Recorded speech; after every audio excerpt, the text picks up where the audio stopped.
So with the JRPG news, as always, I sourced it from Gematsu.com. So if you ever want more details about something I'm talking about, just go to Gematsu. You should be able to find an article on the game there. And this week we do have a lot of news. No big news, I would say. There's just a lot of different news stories that I'll be going over. But yeah, let's get straight into it with the first one, which is Dragon Quest 3 HD 2D Remake details parties, vocations, and monster arenas. And the article is pretty much talking about what is said right there. And I went through the entire article. I didn't go into it fully in detail because I don't want to know too much about the game. But yeah, it mainly talks about how you can recruit party members, and it talks about the vocations in a lot of detail. And if you don't know, vocations are pretty much things that characters have that affect the abilities and spells they have, kind of like in class from what I can tell.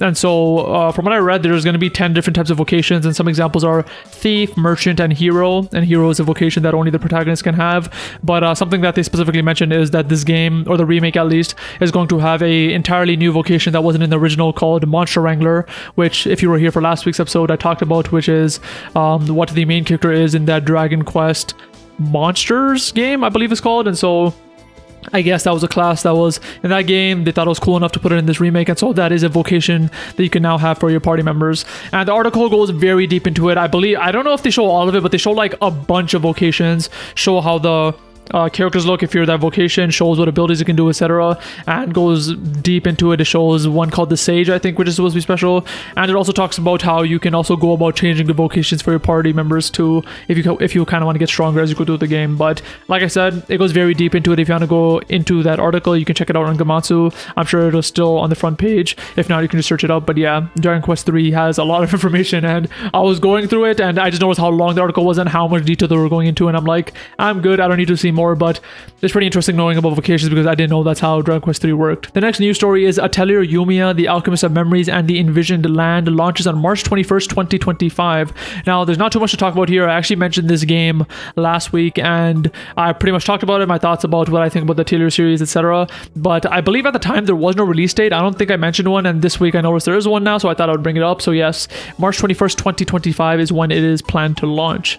The next news story is for Metaphor ReFantazio. I mentioned this last week that it was going to happen this week, and it did, where Metaphor ReFantazio had a live stream, and in this one they introduced locations, traveling on the Gauntlet Runner quest dungeons, and Ufa, I assume that's a character name, and there's also a new trailer called the United Kingdom of Uchronia trailer. And I mentioned this last week, but I'm not going to be going into detail because I feel like this game has been giving out way too much information about the game. Like, I feel like they should have stopped like 3 live streams ago, but they keep giving more information, and that's something I'm not interested in at this point, because I would just want to play the game and be surprised. But again, if you're very interested in Metaphor ReFantazio, feel free to check the article. Every single article in the past for Metaphor ReFantazio has been very in-depth, and the live streams have been pretty in-depth. So if you kind of want every single piece of information you can get about the game, feel free to check it out. Now from there, this is probably my personal big news story, or biggest news story of the week, which is more information about the Disney Pixel RPG. And I talked about this before, where before I believe they just had some information on it and they just had an image on it, but this time we actually got a trailer. And pretty much the Disney Pixel RPG, if you don't know about it, is an RPG from Disney. It is all pixel art, so you have kind of Mickey as one of the characters, and he's just like this tiny looking, cute looking pixel mouse. And we got some more information on it. So one of the things is that it's releasing in 2024 worldwide. It is a smartphone game. From what I can tell, the character that you play as is a custom avatar that you get to customize, and you're also pixelated too. And in the trailer, they showed that there's battles, so there's gonna be fast-paced battles, and they kind of emphasize that it's very simple controls.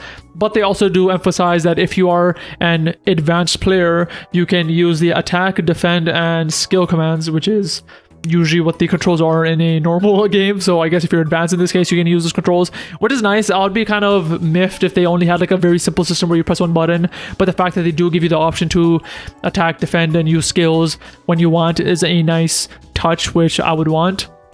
And in the trailer, they show some fighting of bad guys. One of the things I noticed is that they were fighting Pete as a bad guy. He was kind of like this purple tinted version of Pete. I'm not sure if he's being controlled or not, but it's kind of cool to see that they are still treating Pete as a villain as they do in Kingdom Hearts 2. And they also mentioned like the series that they're featuring characters from. So some of them, for example, are Mickey and Friends, Tangled, Mulan, Zootopia, Big Hero 6. But they had like a list of like 15 of them, and it ends with and many more, because they're gonna keep adding them, I assume. And one interesting thing that I noticed about the trailer is the game is a pixel style game. So you have Mickey and Donald and stuff, and they're kind of like in, I'm not sure if it's 18-bit or 16-bit, but it's very simplistic art style, very solid colors. But the characters in different series are styled differently. So while everyone is a pixel art style, if you look at the character from like, I think Sleeping Beauty was one of them, where she was a lot more detailed. She looked maybe like 32-bit, for example. Even Zootopia was very detailed. There was a lot of gradients on her sprite, and she almost looked like a 3D model, almost as if they kind of pixelated a 3D model. That's how detailed she was. And if you take something like that and compare it to like Mickey and Friends, who are very simple, it's kind of interesting that they're staying within this pixel art style, but they're giving different levels of detail and different levels of styles for different series, which is cool. If they're doing this, what I hope they do at the minimum is keep it consistent per series. So everyone from Mickey and Friends should be the same style. Everyone from Zootopia should be the same style. Everyone from Tangled should be the same style, etc. That would be cool, and that would actually give it separation, kind of like how Kingdom Hearts does in Kingdom Hearts 3, where every world looks very different. And so if they do it where every single series has their own distinct style, I think I can get on board with that. But if they just have it where like every character is just a different style and it's kind of random and willy-nilly, I'm not sure how I would feel about that. But yeah, in terms of that, there wasn't any more detail that I can tell, but it was kind of cool seeing the trailer. If you want to check out the trailer, again, YouTube it or check out Gematsu or whatever. But it was a pretty nice 1-minute trailer, and you get to see the different customizations the characters have. They have like Disney type customizations too, where you can wear like Mickey ears, shit like that. But yeah, it is something that I'm pretty interested in. I do like Disney, I do like Mickey, and so it is a game that I'm going to be trying out for sure. And it's cool to see that it's coming worldwide this year. For some reason, I thought it was going to be later, like maybe in 2025 or something, but the fact that it's coming out in the next 3-4 months is pretty good to see. But yeah, from here, it is the next news story, which is Honkai Star Rail version 2.5 update, Flying Oris Shot to Lupin Rue launches September 10th. And pretty much this update, I won't go into it in detail because I was going to read like a plot synopsis that I have of it, but it is so like plot ingrained where like if you don't know what it is, you won't know what it is, and I don't even know what it is because I'm not this deep into the game yet. But pretty much it is a new update where they have new characters and new story.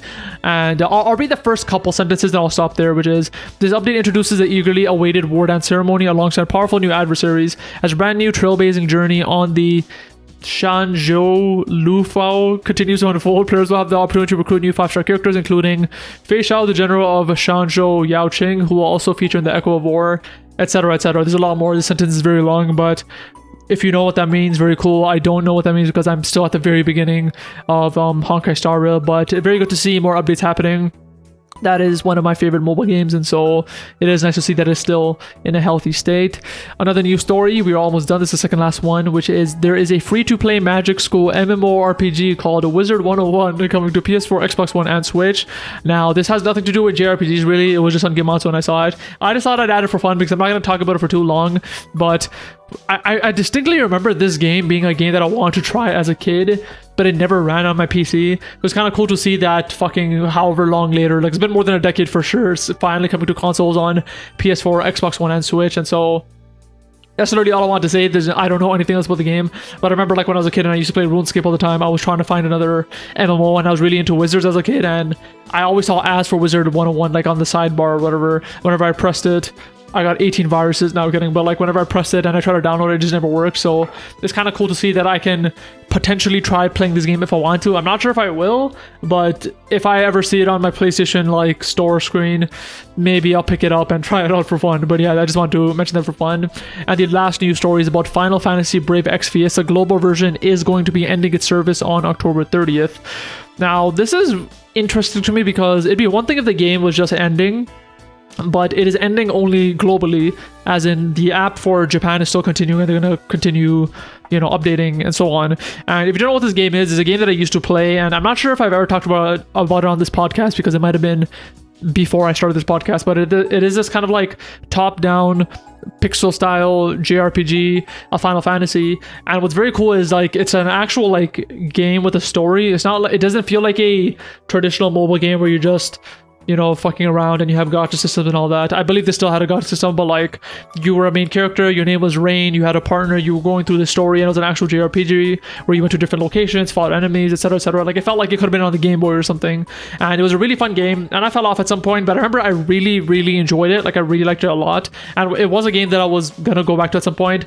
But it sucks that they're straight up just ending service for it globally, which I guess not many people are playing. But what sucks what really sucks about it is that it was very much a story-based game, and so if it's continuing in Japan, I assume that means that they're going to continue the story in Japan, and so global fans will never be able to experience it. And what's worse is that it's completely ending service. It's not like one of those things where they're going to make an offline version that we can play, but it seems like they're officially ending service. The game's going to be removed and you're not going to be able to play the game again, which really sucks.